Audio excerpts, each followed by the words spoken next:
আল্লাহ বলেন, ও মানুষ তুমি বড় দুর্বল। আমি যখন দুনিয়াতে এসেই যাচ্ছি, হঠাৎ আম্মাজান বেহুশ হয়ে পড়ে গেছে।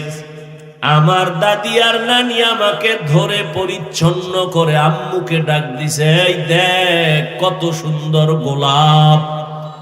আম্মাজান এত কষ্টর মধ্যে বেহুশ, এত চোখের পানি ফালায়া কাঁদলেন, 7 আসমানের বোঝা মাথায় নিলেন।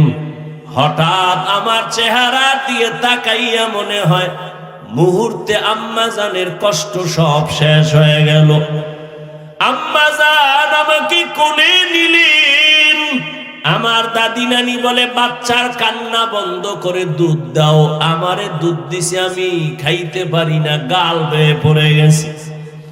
আল্লাহ কয়, দেখ আমি কত দুর্বল করে বানাইছি। অন্যদিকে তাকায় দেখ, একটা ছাগলের বাচ্চা দাঁড়ায় গেল। ডানে বামে সাহায্যকারী কেউ নাই। মায়ের দুধ কোথায় কেউ দেখায় দেয় না। ছাগলের বাচ্চা খুঁজা খুঁজা মায়ের ওলানে মুখ লাগায় দিছে।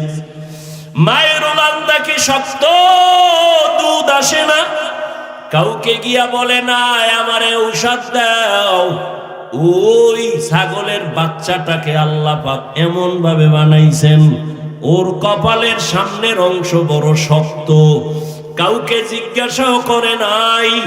ওই কপালের অগ্রভাগ দিয়া মায়ের ওলানে জোরে জোরে কয়েকটা আঘাত করা মাত্র ওলানটা নরম হয়ে গেছে।